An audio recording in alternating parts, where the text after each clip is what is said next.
Breathing is essential for life and is a major component of Taiji and Qigong. Now, as the title of this video says, you may be doing this wrong, and it's not for lack of trying. You probably have a lifetime of experience breathing.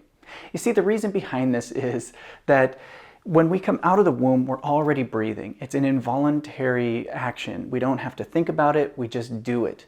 And because of that, we never have to contemplate it, we never really have to refine our technique, and we rarely think about it.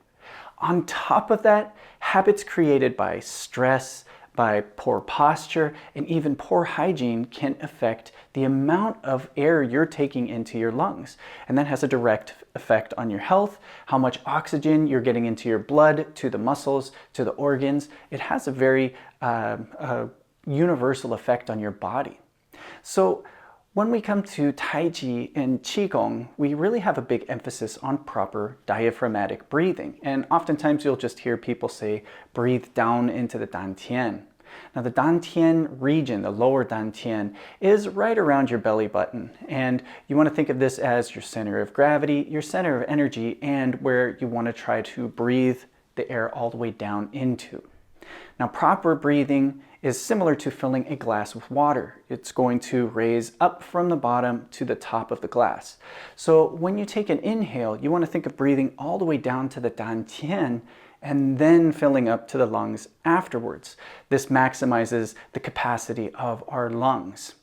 Now, it's not hard to practice, and it's not hard to see where your breathing level is right now. So I suggest you start by looking at that. And what I mean by breathing level is you can simply see where you move first, where your body moves first when you're naturally breathing in a nice relaxed position. So I encourage you to try this. Look at your breathing level in the morning when you first wake up, in the middle of the day after you've done some things, and then towards the end of the day when you're low on energy. At a moment of rest, just simply observe your body and see what moves first when you inhale.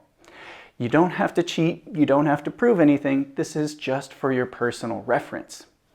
Now, I have a simple exercise to develop awareness of the dan-tian region and pulling in the air lower. So we're going to do two things. First off, for inhaling and exhaling, we're going to inhale through the nose.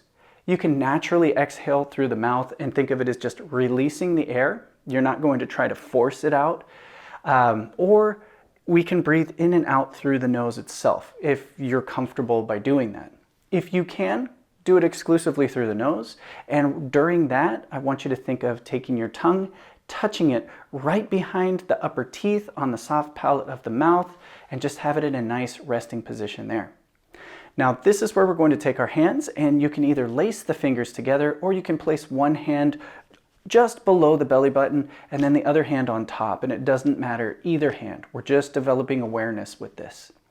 Now, relax the upper body, relax your shoulders, relax your elbows, relax the chest, and then take a nice slow inhale and try to think of moving the hands. You don't have to force it out. You can do that without breathing. What I want you to do is just see where you're getting some movement. Okay, so nice smooth inhale and then exhale. Again, inhale.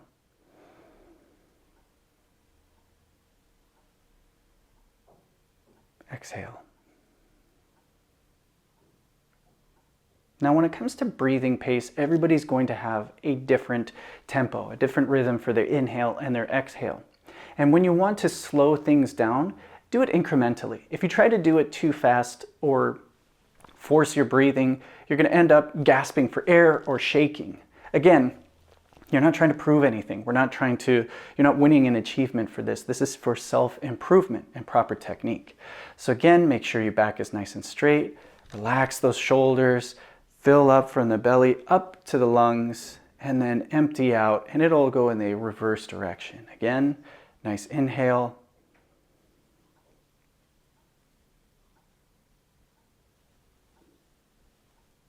And exhale.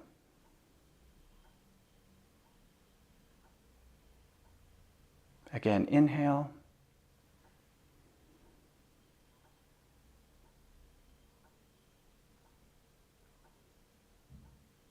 And exhale.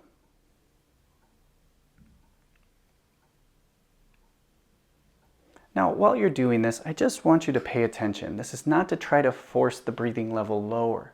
This is kind of your way to check and see where your breathing level is. And this is not a one and done type of exercise.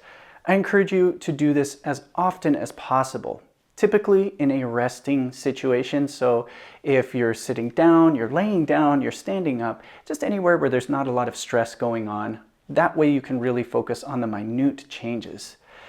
This will eventually work over into where your body is under more stress, whether it be through something where you have to use raw muscular strength or cardio, and you can work on slowing the breathing. You probably have a better chance of bringing more oxygen in at that point. But try to do this, again, as often as possible, anytime you have a little bit of downtime and you can just be aware of your body and how you're breathing. And always check, make sure everything's nice and relaxed, make sure your back is nice and straight, and then just be aware of the hands moving as you inhale and exhale. It's as simple as that, but progress is through practice. If you practice a little bit, you'll only progress a little bit. If you practice more often, you will see much more results, and if you do it consistently, it will become involuntary. So eventually, you'll naturally breathe with the diaphragm. I hope you enjoyed this video. I'll see you in the next.